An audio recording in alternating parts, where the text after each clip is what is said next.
Hello. It is on this day, April 25th, 2026, that we are doing a general announcements update video on my life, both queer and outside of my queer identity. To start off, we'll do the voice reading because that is tradition for us since I started HRT. I'm officially 2.5 years on HRT, I believe. I didn't calculate prior to this video. But my voice has definitely evolved quite a lot, and it is pretty deep, honestly, to my own ears. So, we're going to do the voice reading. I don't have it in front of me, but I do have it memorized, so just going to read it off for you, and then we'll start getting into announcements for this video. Shifting Tides is a poem that I wrote, for those who don't know, that I have been reading every video update in order to track how my voice has evolved. And I'm going to read that poem now. An inlet of rock and sand by the sea, it is I that you see. For many years the waves lapped against me. I shifted to greet them from time to time, but in others I was shy, hiding my coast. They're an expected presence, a constant in my youth.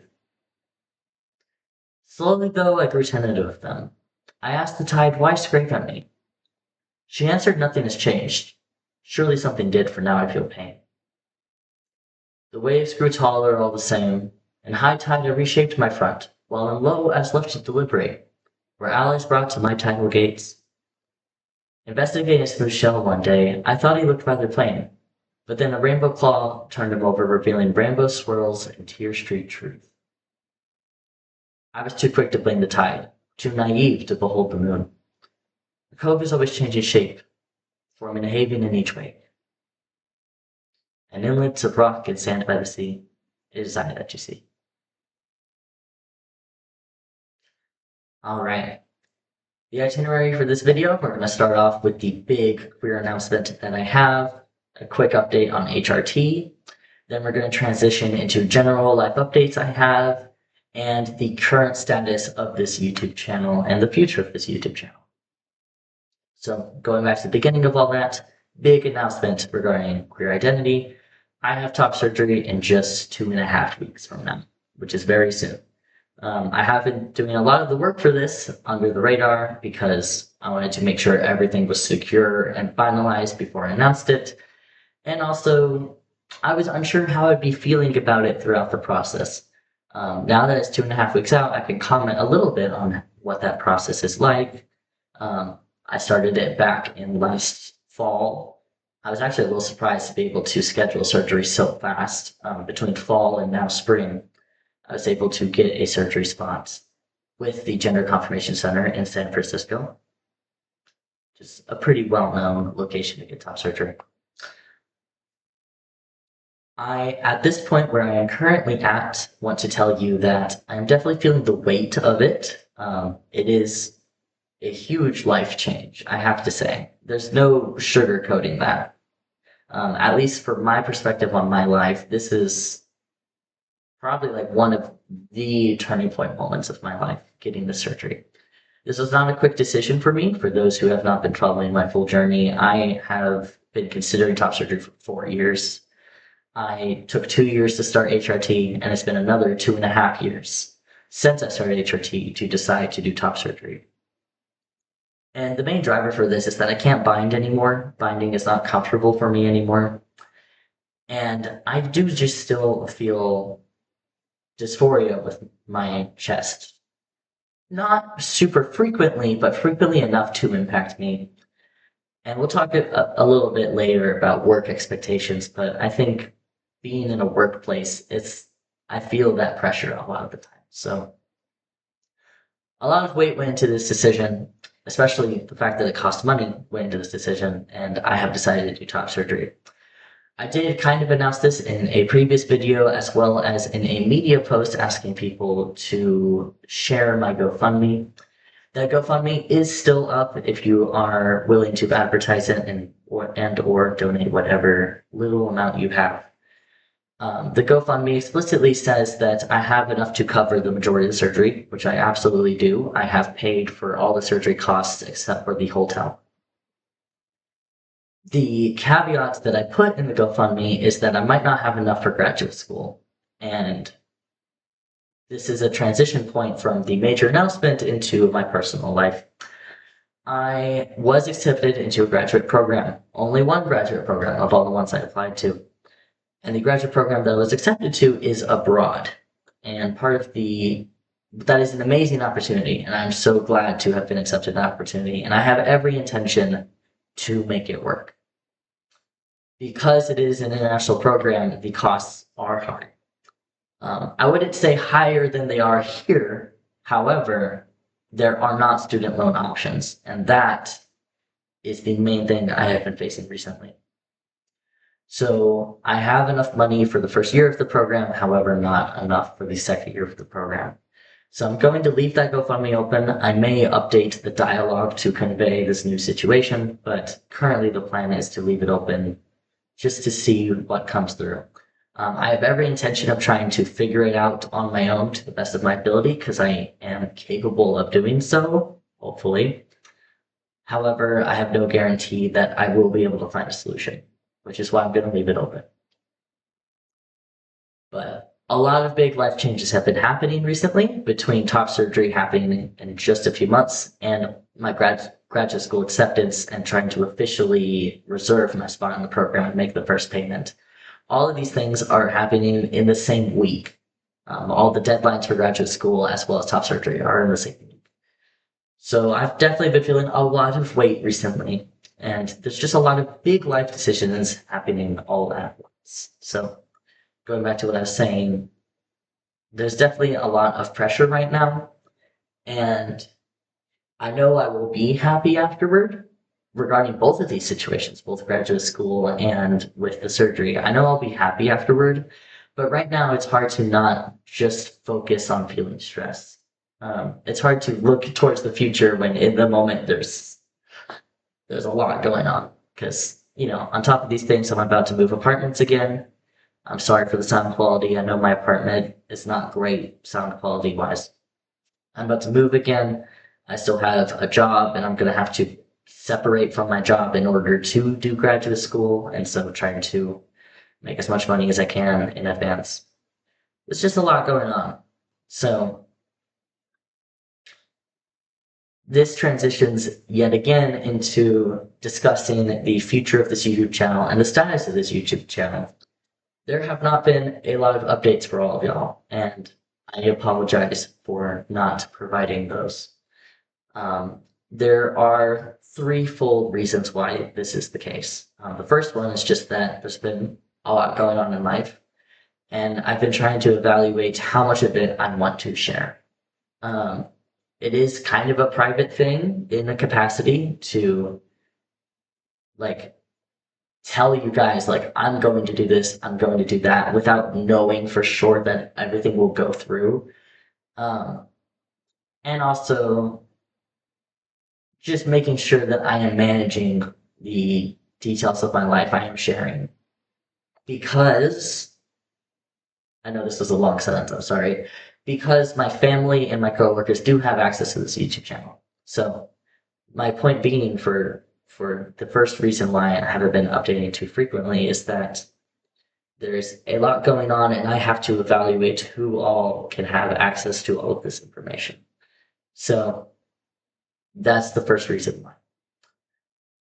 The second reason why is recently I have started noticing changes in opinions I've had since the earliest videos I made on this channel. This channel is 2.5 years old, older than that actually. I think it's 3 years old now.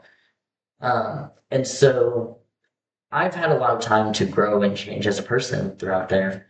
And while I wouldn't say I said anything fully incorrect without a correction, I have said things that I don't feel anymore regarding my own experience or regarding what I think the queer community recognizes or experiences itself. And so I've been trying to evaluate if I want to redo those videos or just give a generic update on how I'm feeling and my opinions on those subjects. It's really hard to talk about because, in a way, it is valid to have felt those things in the past. and someone else may be feeling those things currently. And so that may be like representative to them and be valuable to them. Where I'm at currently in my journey, though, that is no longer very valuable to me. I've kind of grown into a different perspective that enables me more. And I kind of want to share that new perspective because it's helped me in my journey. And so I'm trying to figure out like how do you balance a channel aging? I don't know if a lot of YouTubers I've ever seen really talk about this. So it's just something that I am thinking through a lot. And then the third thing is I'm just trying to balance out my personal ethics on what I discuss on this channel. And this is something I've been trying to evaluate for a very long time between censorship and, again, whoever has access to this channel and privacy, personal privacy. With all of my friends, my real life friends, I don't have a lot of personal privacy. I usually share everything. And it takes me a lot of energy to not share everything, especially in this online context. So I'm very hyper aware of that. I'm trying to practice internet safety, but also sharing all the information so that all of you are able to gain whatever information is helpful to you from my story and my journey through life. Whatever that is, whatever little or however much, whatever it is. Regarding censorship, that is also a very interesting one. YouTube is not great from my experience with queer censorship, particularly when you get into spicy subjects. And I know that I came from a place where I was a very sex repulsed person. And so I value spaces that don't have the pressures of those topics. I really do. At the same time, I've also grown as a person, and I've had a lot of journey from sex repulsion into, again, through my sex ambivalence and through other emotions that I do want to talk about, and I want to share for people who may also feel that way, may want to work on sex repulsion, or are in this like ambivalence category where they feel some flux either way. And so I really want to be able to provide those resources. And I really want to be able to talk about that experience because it was a lot of work for me to reach the point that I'm at now and very emotional. Honestly, whether or not you believe me, I think that my journey through my ace identity and through like sex stance, I think was the term I used in the video, is more emotional to me than my trans journey has been. And part of that is because I have had a very privileged trans journey. I have no transparency on, or full transparency on that. But that's been a rough one for me. That was very ingrained deep down that I've had to work through. So it's something I do want to discuss, but not at the expense of my other discussions on asexuality and other things. I definitely don't see any conflict between the two subjects. However, I recognize that people in the community do. And it's hard to balance my people-pleasing nature with also what I want to say. A lot of other people would just say what they want to say. I do want to be mindful of the messages I am giving out and be able to maximize my audience for the people who need it. Because again, my purpose here is to provide details that people can take away whatever they need to or feel is relevant to their situation. I'm not trying to tell anyone what to think. I'm not trying to like push particular topics onto people if they don't feel they're ready for them. That is my approach. And I respect people with other approaches. Absolutely, 100%. I watch people with different approaches myself. It's just, this is where I'm currently comfortable with in my career said lightly, in the YouTube space. Frankly, I'm young. I'm just out of college. I'm about to go into graduate school. I'm not a very experienced person in the community. I try my best to learn the history of our community. I try to broaden my network within the community, including international spaces. I previously was a co-host of the International Asexuality Conference, for example. I hope to do more things like that in the future. But despite all of those things, I don't feel I have the authority to speak deeply on a lot of these topics. And I think that other people who study deeper into queer history or have been in the queer community a lot longer, can talk a lot more deeper into subjects. So these are a lot of things that I've been evaluating, and I'm struggling to answer some of these questions on like, where are my personal ethics? What do I want to do? How much am I willing to share about my life, which is most of it, but how much should I share about my life? There's just a lot of questions that I have been working through, and thus there's not been a lot of updates on this channel. And I do sincerely apologize for that.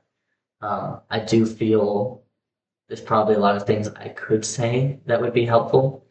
I fully do intend to do a full video about top surgery from the very beginning of the process to the very end after I've recovered. But I'm trying to come up with other messaging other than that that I can discuss, whether it be about my life and the recent things I've been going through in my life, or updating those previous videos, or starting new discussions that I never felt bold enough to go into. There's a whole lot to go through there, so I'm going to continue working on that. You will all know when I am in a place to update, because they'll start being new videos. But it frankly might be a while, so just letting you all know in advance. I do actively stream on Twitch fairly oftenly. Fairly often. While I haven't been updating either of my YouTube channels, I haven't even been reading books recently. I've been that level of stressed. I've still been playing a lot of video games, and I stream my video games, and sometimes I do reactions on stream as well. So I'm always happy to answer questions. That's how I wanted to close out this video, is reminding you all that one of my greatest joys is being asked questions. After the intersectionality, wow, English. After the International Asexuality Conference, I got a lot of people reaching out to me with all kinds of questions about asexuality or other topics, and it truly brings me so much joy, and I love being able to talk about all these things. It is like a hyperfixation for me. I live many identities every day, not just trans, not just ace, not just bi. Like I have a full queer package that I've been living through every single day of my life, and thus it's very valuable to me to be able to talk to it about other people, be able to share these experiences and perspectives. I think one of the things that make me happiest in my life and most stressed in my life simultaneously is my queer identity, because it brings me so much freedom and it brings me so much joy, especially recently sharing queer experiences with other queer people. It has been absolutely phenomenal and really been teaching me self-love, which is a very, very powerful thing. At the same time, my queer identity gives me the lens to seeing a lot of the conflicts and things that are ongoing in society. And so there's so much weight to this topic for me. I think this is one of the most important things to me in my personal ethics, and I fully intend to pursue some kind of queer support throughout my entire career. Everything I do, even as I go to graduate school for a science degree, if I'm not spending some part of my career also aiding the queer community, then I feel I'm doing something wrong in my perspective of my ethics. So, point being that I highly value being asked questions. I am happy to answer anything as long as a question is asked with an open mind. I am fully invested in answering it. I would love to do Q&As if people are interested in such a thing. Ever see me streaming, feel free to just hop on and ask me things. Happy to answer, honestly. I'm usually just playing random video games. Recently it's been Fallout 4. It's my first time playing Fallout 4. So, just letting you all know, I am out there. A quick recap of everything we've talked about in this video. Started off by announcing that I have top surgery coming up very soon. It's going to be a very intensive process, and there will be a video out in the future regarding it. I still have my GoFundMe open because I am attending graduate school abroad. Graduate school abroad costs me money, quite a bit of money, and I've made this decision because that program is the only program that accepted me. It is a very, very, very solid program for my field of study, and I'm trying to transition out of engineering into science because I want to have a more positive impact on the world. No offense to engineering, but the engineering degree I got, I don't feel I'm having an impact on the world. And that is why I am pursuing my science graduate degree. And so I could be a career researcher in science. So I'm attending graduate school. My GoFundMe is still open because I don't have enough money for graduate school.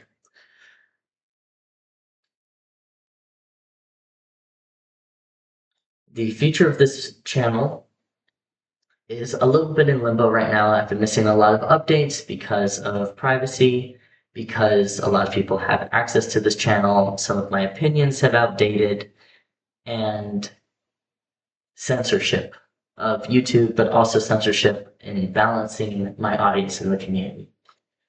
So I hope to work through a lot of these questions and have answers in the future. If you have any thoughts, feel free to share. And I'm always happy to answer questions. So I hope you all have a good one. I'm going to be very busy for the foreseeable future, but if I ever see a notification, I'll try my best to answer it. And I will see you all when I see you all. Have a happy Pride if I don't see you all during June. And I'll try to keep you all updated. Feel free to stop by Twitch. Bye bye.